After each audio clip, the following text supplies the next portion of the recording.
Mackenzie Johnston with Tri-State Livestock News, bringing you discussions concerning fair cattle markets. Today we have the opportunity to chat with Dean Wang of Baker, Montana. He is a banker at Bank of Baker. Bank of Baker is a small independent ag and oil field commercial bank. Dean's great-grandparents homesteaded there near Baker, Montana, where Dean and his family still ranch.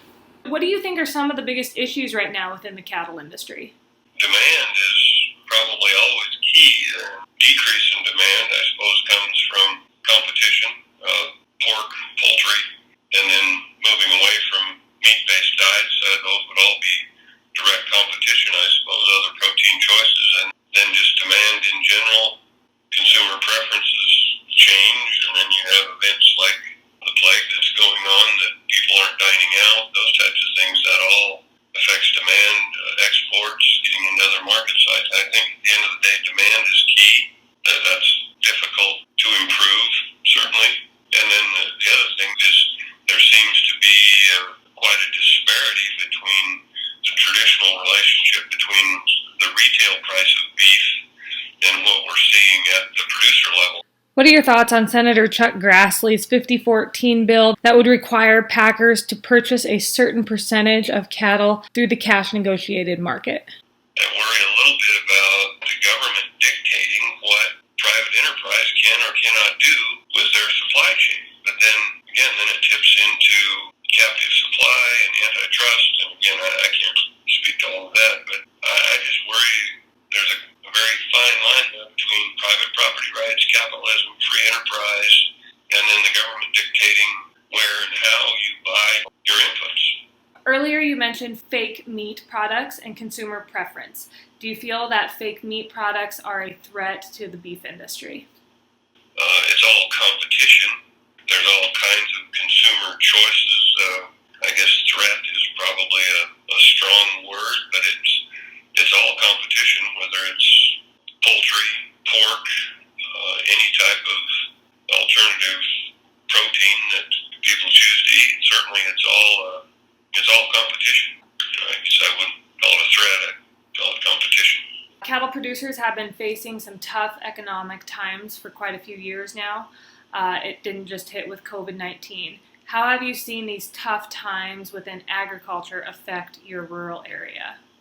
We haven't seen a lot of effect yet. Locally, right here, we're more affected by the price of oil than we are agricultural prices right now. But we'll see what happens this fall when people market their grain and market their calves.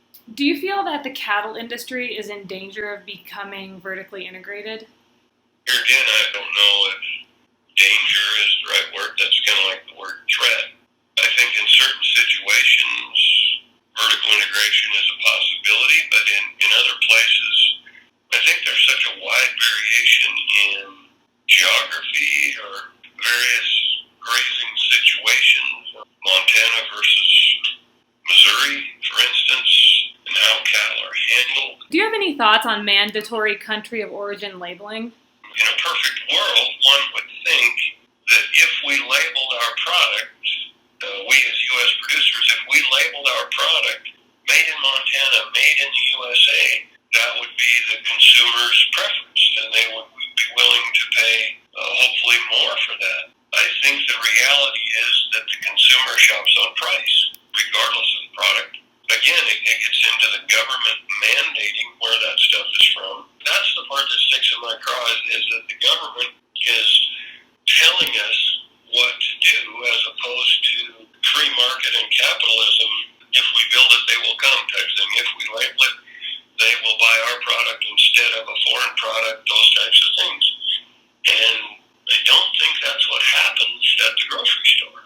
I mean, I would like nothing more than to have all that beef labeled made in Montana, made in the U.S., etc. But I worry about the government making us do it. Now, I don't know what the requirements are. It seems that everything else that we buy has a label on it. The bananas, or textiles, not everything, but a lot of the stuff that we buy seems to have a label, but yet nobody seems to pay any attention or care. And I fear at the end of the day they shop on price, and I think part of that is that we're moving away from knowing how to prepare beef other than hamburger and the steaks.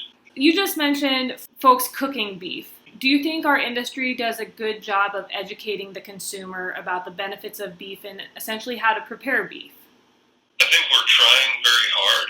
Our beef boards, our state beef boards, our beef checkoff dollars. I think most people try very hard to get the word out with the limited dollars that we have compared to some of the other well-funded, well-organized, anti-agricultural movements.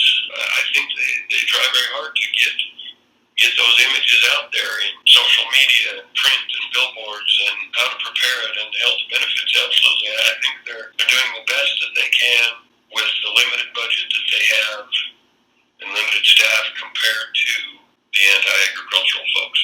That's all I have for questions. Do you have any other closing statements you want to make about the cattle industry? Any other issues you'd like to touch on within the cattle industry? We all know the lack of, or the continued shrinking of small rural communities, and we understand why. They're moving closer to medical. It all feeds on itself, and young people coming back into agriculture. And again, I don't know how we turn those things around. I hope it continues.